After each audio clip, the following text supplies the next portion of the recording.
오늘은 시편 7편 말씀입니다. 로마서 3장 10절 말씀. 기록된 바 의인은 없나니 하나도 없으며 세상에 의인은 하나도 없습니다. 이 말씀은 다윗의 고백이며 사도 바울의 고백입니다. 나는 다르다는 생각 않기를 원합니다. 나를 두고 하시는 말씀입니다. 로마서 3장 20절 말씀. 그러므로 율법의 행위로 그의 앞에 의롭다 하심을 얻을 육체가 없나니 율법으로는 죄를 깨달음이라. 하나님의 말씀은 내가 죄인임을 깨닫게 하시는 말씀입니다. 율법을 주신 목적은 그 율법을 온전히 지킬 수 있는 자는 하나도 없다는 것을 가르치시기 원함입니다. 교회 열심히 섬기는 목사나 선교사도 예외는 없습니다. 말씀을 통하여 내가 틀렸다는 것, 내가 죄인이라는 것 깨닫고 날마다 십자가 앞에 엎드리는 우리 모두가 되기를 원합니다. 오늘 시편 7편 1절 말씀. 여호와 내 하나님이여 내가 주께 피하오니 나를 쫓아오는 모든 자들에게서 나를 구원하여 내소서. 건져낼 자가 없으면 그들이 사자같이 나를 찢고 뜯을까 하나이다. 내가 주께 피하오니, 이 다윗 왕이 말년에 자기의 아들 압살롬의 반역을 피하여 맨발로 요단강을 건너 마하나임으로 도망가는 중에 하는 이 고백 가운데 도망하는 것이 아니라 내가 죽기 피하고 있습니다 라고 고백하고 있습니다. 이 다윗 왕의 가장 가까운 모사와 신하들과 백성들이 전부 배신하였고 다윗이 도망하는 중에 베냐민 지파 시므이는 다윗을 향하여 돌을 던지고 먼지를 뿌리며 저주하였습니다. 이 오늘 말씀의 그 시제에 베냐민 사람 구시라는 이 다윗 왕에게 돌을 던지고 저주하였던 베냐민 지파 시므이를 지칭한다고 할 수 있겠습니다. 3절. 여호와 내 하나님이여 내가 이런 일을 행하였거나 내 손에 죄악이 있거나 화친한 자를 악으로 갚았거나 내 대적에게 까닭 없이 빼앗았거든 원수가 나를 영혼을 쫓아 잡아 내 생명을 땅에 짓밟게 하고 내 영광을 먼지 속에 살게 하소서. 시므이는 다윗을 향하여 무죄한 피를 흘리며 거짓말하고 살인한 자라며 저주하였습니다. 다윗은 이런 저주받을 만한 일을 한 적이 없다고 지금 항변하고 있는 것입니다. 욥기 6장 24절 말씀. 내게 가르쳐서 나의 허물된 것을 깨닫게 하라. 내가 잠잠하리라.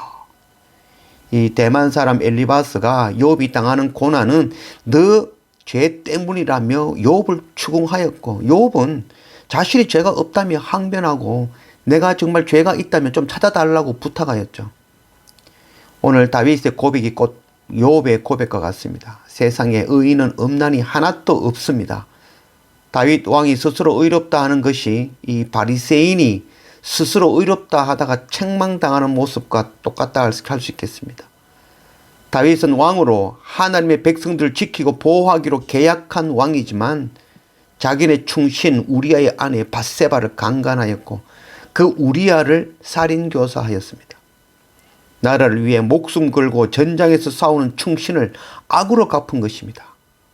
그것도 우리아의 손에 편지를 들려보내서 이 편지를 가진 자를 죽이라고 죄인의 악한 꾀로 죽였던 것입니다. 자신의 욕망으로 까닭 없이 우리아의 아내를 빼앗아 강간하고 남편 우리아의 생명까지 빼앗은 다윗이 지금 스스로 의롭다 하고 있는 것입니다. 다윗이 스스로 죄가 없다 하는 말이 이 바리새인의 말이며 욥의 항변과 같은 것이죠. 누구보다도 예배를 잘 드리고 누구보다도 더 많이 헌금하고 누구보다도 열심히 봉사하고 선교한다고 교만하여 스스로 의롭게 여기는 것이 바로 죄인 것입니다. 목사요 선교사도 매일 예배 드린다는 나도 동일한 죄인인 것입니다. 6절. 여호와여 진노로 일어나사 내 대적들의 노를 막으시며 나를 위하여 깨소서. 주께서 심판을 명령하셨나이다. 다윗이 자신의 무고함을 주장하며 자신을 대적하는 원수들을 하나님의 진노로 심판하여 주실 것을 호소합니다. 그래서 하나님을 향하여 깨소서 하고 있습니다. 하나님을 향하여 깨소서 할 것이 아니라 나의 죄에서 그 죄의 눈을 깨어내야 될 것입니다. 나를 저주하고 핍박하는 자들이 만일 심판받아 죽어야 된다면 그 다음 순서는 바로 나라는 것을 알아야 될 것입니다. 나도 마음속에 형제를 미워하며 저주하고 음란한 마음을 품고 있는 자입니다. 저 죄인이 구원함을 받지 못하면 나도 결코 구원함을 받지 못합니다. 나 같은 죄인을 구원하셨으니 내게 돌을 던지는 자도 저 기독교를 박해하는 무슬림도 구원하시는 것이 바로 하나님의 공의인 것입니다. 이것이 바로 선교의 시작점입니다. 11절 하나님은 의로우신 재판장이시며 매일 분노하시는 하나님이시로다. 사람이 회개하지 아니하면 그가 그의 칼을 가하시며 그의 활을 이미 당기어 예비하셨도다.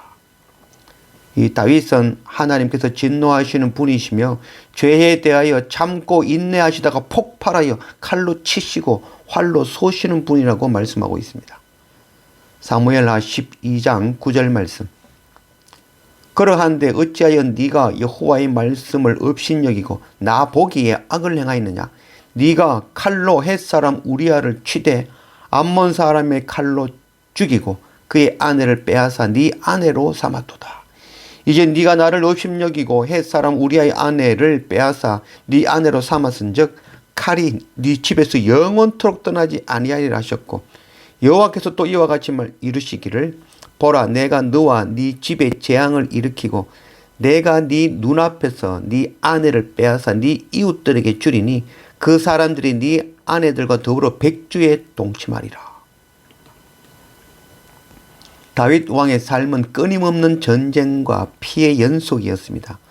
이 많은 시편의 내용 가운데 이 적들에 의한 고난과 자기 자녀들에 대한 고난에 대한 기록의 시편이 많이 있습니다. 이 오늘 시편도 아들 압살롬의 반역을 피하여 도망하며 자신의 결백을 주장하며 기록한 시편입니다. 이 다윗의 삶은 이 밧세바를 범하고 우리아를 죽인 그 이전과 이후의 삶으로 나눌 수 있습니다. 무죄한 피를 흘린 후의 삶은 끊임없는 전쟁과 피 흘림과 적들의 공격과 자기 자녀들이 반역으로 칼과 재앙이 죽는 그날까지 있었습니다. 다윗의 고난은 바로 자신이 간음하며 무죄한 피를 흘리고 거짓말을 한 것에서 시작된 자신의 죄가라는 것을 알아야 될 것입니다.